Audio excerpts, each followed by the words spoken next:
Hey, this is Stuchu, and in this video, I'm going to talk about IEM Sydney that's happening next week. And as you can see from the title, this preview is actually going to be focused on one thing, and that is Astralis. And for those who haven't seen it or those who don't know, Astralis won the last big international LAN at DreamHack Marseille, and it was an incredible finish. It's straight up the most dominant victory we've seen since the phase at ESL New York or phase at E-League last year. And it's a very sort of, in my opinion, it's like a turning of the wheel in a sense where at the beginning of 2017, it felt like Astralis was on the verge of an era. And they were building it on the top of teamwork and tactics as their primary foundation.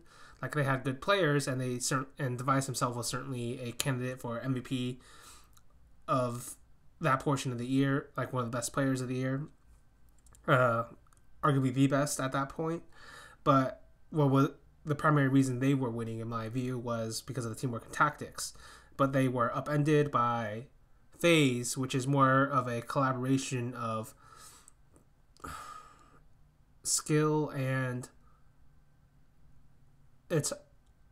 I'd probably say tactics. Skill and tactics is the way I'd probably describe it, but certainly I feel like when I looked at that team, the one with the original, the second iteration, I guess, with Nico, Kerrigan, Rain, Alu, Kiyoshima, I feel like that team, even though it's not necessarily like a truly classical tactical lineup, it felt like Kerrigan got the most out of every single piece of that team, and really the only player where, like, in terms of skill, he had outmatched on FaZe against Astralis was actually Nico. So I feel like that was like an incredible in retrospect, that's like a very incredible sort of run for that iteration of FaZe.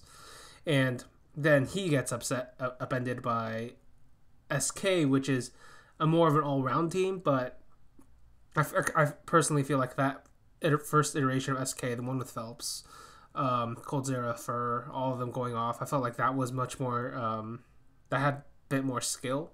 And so what would happen is that they had a bit more skill, but they also had way better teamwork than FaZe. So what would happen in this weird sort of triangle is Astralis had the teamwork and tactics to defeat SK, because whenever they matched up, either one of two things could have happened.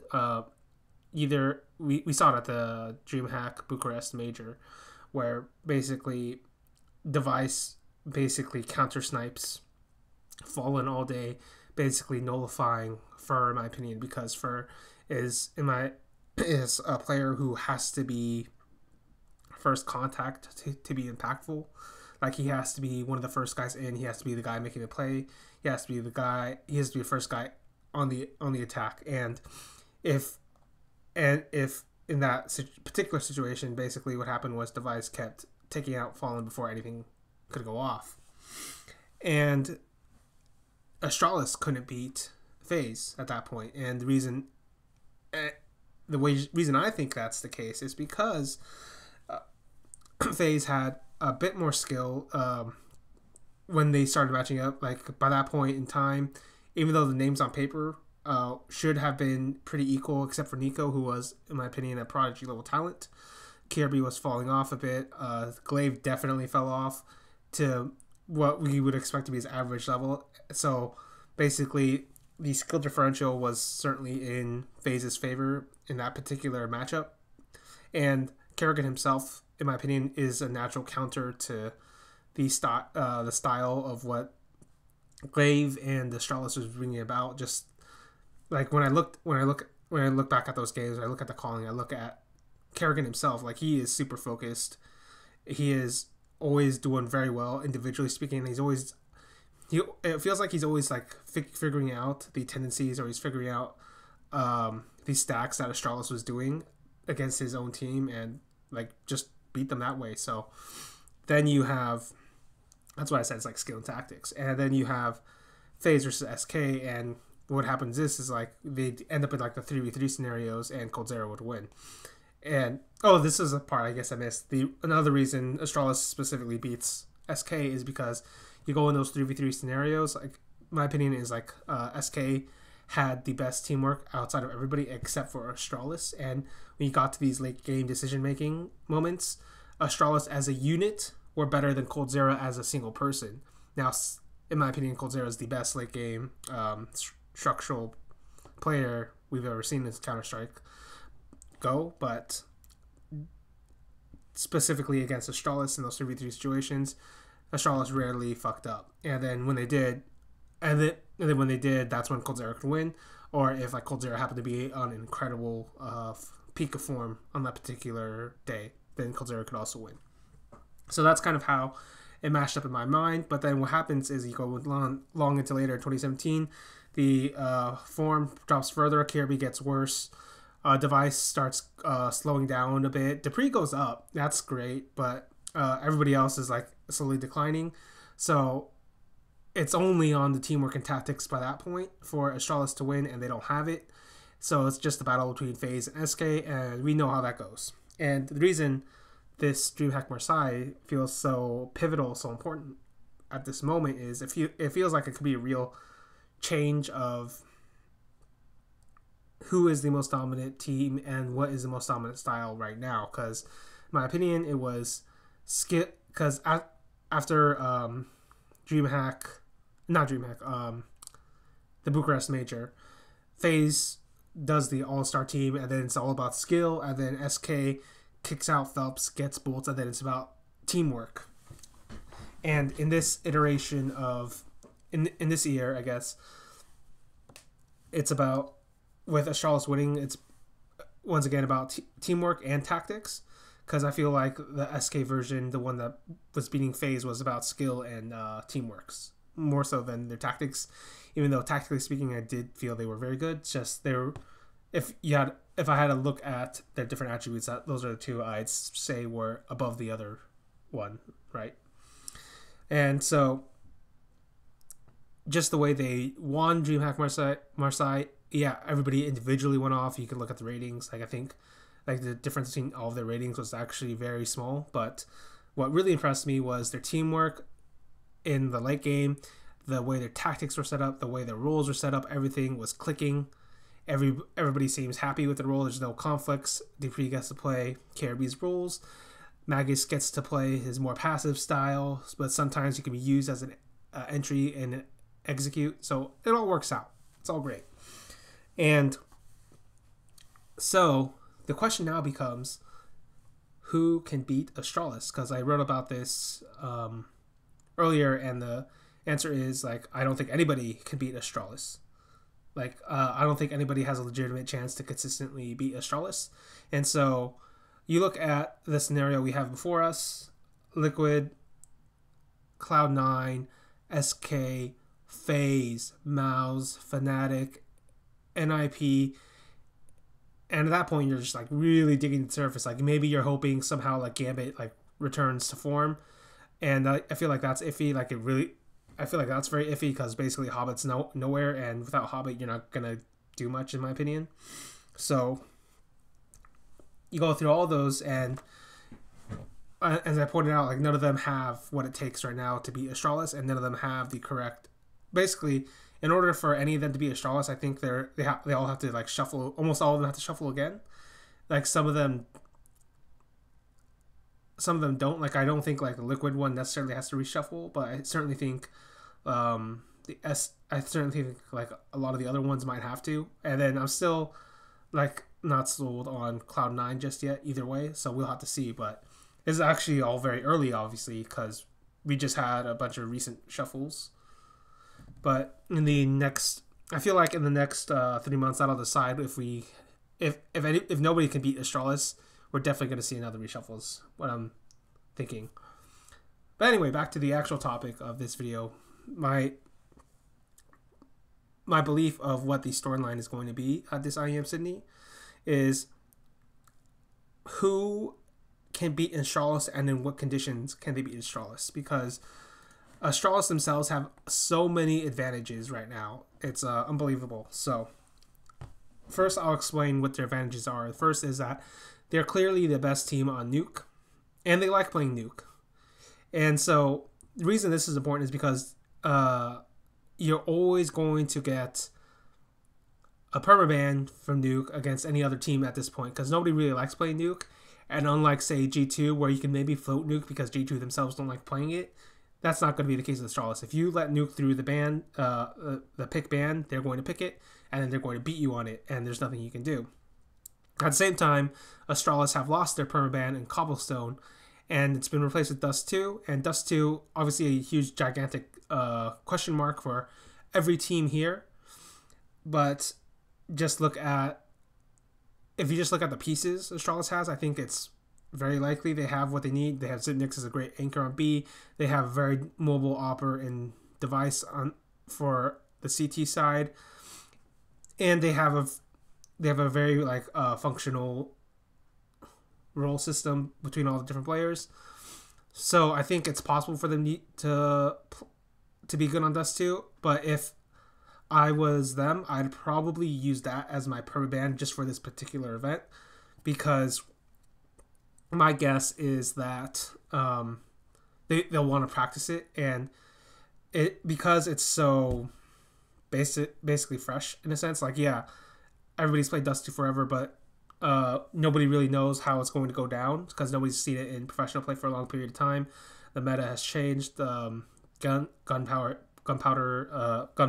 has changed, and all that stuff has changed, right? So my guess is they just leave it as the permaban, and then that takes away like an uncertainty principle, so they don't have to deal with that. But even if they don't deal with that, even if they like leave it in, they still, I think, would have a decent chance against any team in the field. All right. The other problem is, like, if you do ban Nuke against Astralis, you play into Overpass, and Overpass is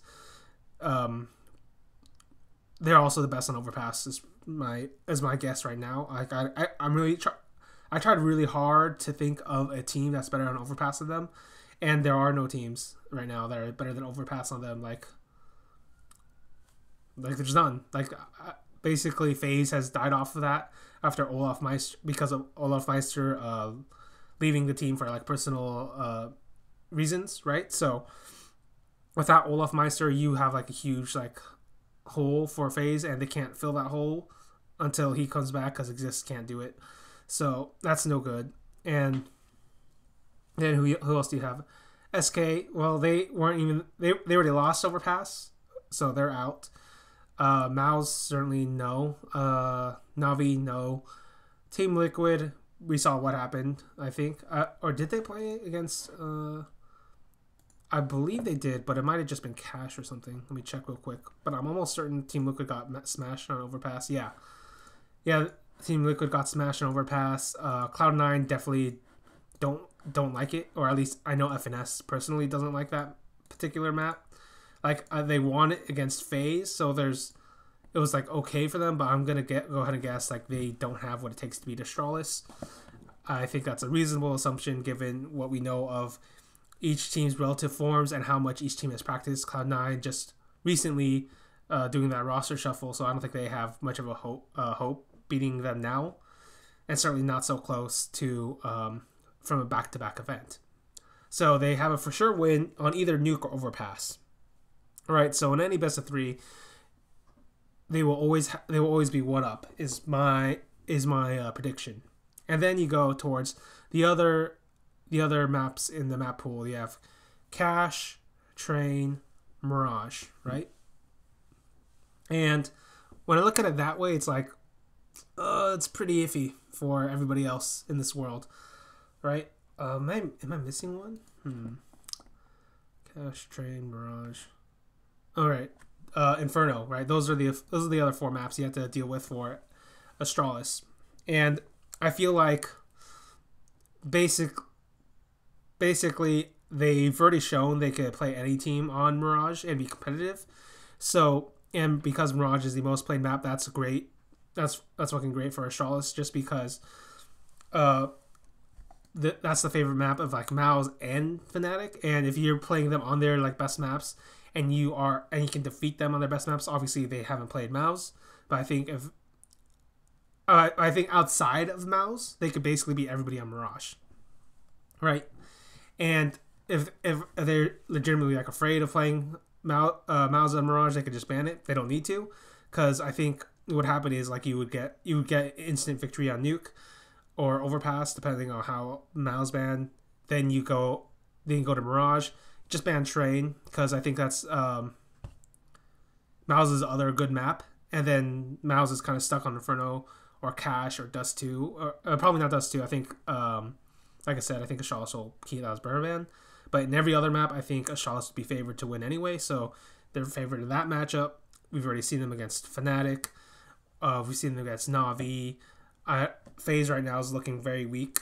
So basically, this is all just reiterating a bunch of what I said in the article, like nobody can stop Astralis. So what I am going to do instead is I'm going to say what are the circumstances in which Astralis can get upset. Because obviously you're not going to win, assuming Glaive plays the map veto correctly, and I have no reason to believe he won't, just because there are so many advantages for Astralis at this point. It's really hard to fuck it up. So assuming that's the case, then what are the other ways they can win? Somebody else can upset Astralis. I think the first way you can do it is what Fnatic tried to do in the semifinals of that particular tournament, DreamHack Marseille, which was on Mirage. Basically, what Fnatic did was it's not like Fnatic did on purpose, but they ended up in this never-ending force war, and that basically means Astralis can't use their tactics and teamworks. They're kind of like mitigated to a certain extent because they don't get all the nades, they don't get all the rifles. You're playing a very different sort of game compared to a full gun round where they are, in my opinion, much better than Fnatic were. So that's one way to do it, but that's not a replicatable way. Another thing to think about is the player performance, because when you look at the 5 players, I think Glaive clearly overperformed at DreamHack Marseille. I think it's very unlikely he will ever reach that level of tournament performance for this year, because I think he's only due for that level for like once or twice a year. He's already used it once this year, so we'll see if he'll do it again sometime down the line, but back-to-back, very unlikely. So you can expect Glaive to drop off, and if Glaive drops off, that means you're much more likely, because I think when you look at the way Glaive impacts the game, he doesn't necessarily have the biggest frag numbers, but he has very impactful kills, specifically either as an entry player or as a clutch player, and so that's already helping any team that goes up against them, because you're not going to be in as many power play scenarios from Astralis, where in like a 5v4 or 4v3 or whatever, and he won't necessarily like win as many clutches for you, but like that's still going to be a problem just because they still have Zipniks, like maybe Zip. So you know what I mean? Like he's impactful, but it's not necessarily going to change the It's not going to, him alone, like going back to normal levels, isn't going to change the fact that Astralis is still going to be the favorite or massive favorite, depending on how far you want to take it, right? So then what you have to do is, because you know Nuke is unplayable for every other team, basically, if playing it into Astralis, I think the way you have to do it is you have to find a way to upset them on Overpass. But I've looked through their Overpass VODs. The only real weakness I can see is like they really need water control on their T side. So if you can somehow deny that to them or slow them down a lot, then maybe you can like read what they're doing, stack correctly, and then stop the execute, or prevent it from happening in the first place. The other potential weakness, and it's not really that much of weakness because it's a pretty standard way to play Overpass, is like Magisk and Device play aggressively on like long and toilets and whatever, and sometimes they're isolated from each other. And so if you figure out if you can figure out how they are playing in that particular round, so like if you don't see anybody in the middle, then it's pretty clear they're playing towards the extremities. And if they're playing towards the extremities, you flash somebody off long, then there might be a chance like Magisk is playing that weird one and done angle on long, so maybe you could take him out by smoking off CT spawn, take them out, go into 5v4. Maybe that'll work or something. But in general, like their CT side is still pretty fucking solid, and Device is a hard player to figure out just because of the way his op works. So he's super mobile, and it's not like running into Magus is that great of an option, because Magus is actually like one of the best, used to be one of the best, and still, when I saw him this particular tournament at DreamHack Marseille, still a very good overpass CT side player, and he might just straight up win the duels and then you're fucked anyway, right? So, like I said, it's not a very good prospect. So, what I think you have to do is to defeat Astralis, you have to go directly into Train or Cash as your first map pick, because they'll go in Overpass, then you go Train or Cash, and then you have to hope the map veto ends either towards Mirage or Inferno, because I feel like that's the most beatable. So like, yeah, that's the most beatable, because if you pick like Train first, obviously Astralis will ban Cash. And so you just look at this weird scenario I basically put up, where like you have to potentially upset them on Overpass, but I don't think the weaknesses are that crazy, so I don't think it's possible. So okay, you try to beat them on Train, and then you try to beat them on Mirage, but who can really truly do that?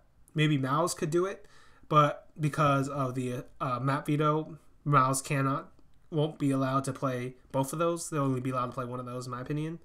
After that, nobody else really has the correct map pool to challenge Astralis. Like, not like, even like people's best maps, Fnatic's probably best map is Mirage. Like Navi's best map is Inferno. They both lost. FaZe is in problems. SK has problems. Cloud9 is still completely new. I don't really know how to rate them yet. And those are the primary suspects you would think could maybe do it, but I don't think. I'm looking at the way they played at DreamHack Marseille, feels very unlikely, right? So the other way to think about making a potential upset then is you have to, obviously, if Astralis have teamwork and tactics locked down, the other way to do it is by skill, and who has the correct players to beat them by skill and somehow withstand the tactics and teamwork and all that. Like, that's my other problem, basically, is like there are plenty of skilled players in this tournament, but like even the best player, Simple, like even like it's not like Astralis could shut him down at all. Like, I still think he was like the best player, but it didn't really matter because the rest of his team couldn't keep up, right? Simple's team, that is. So that same theory would apply to the rest of the teams in a sense. Like, FaZe still have problems. SK, like, they don't actually, nobody even showed up really for SK, so it's not really, I don't think skill wise they even have what it takes right now. So when I look at the various rosters assembled, here's the win conditions for all of them, basically.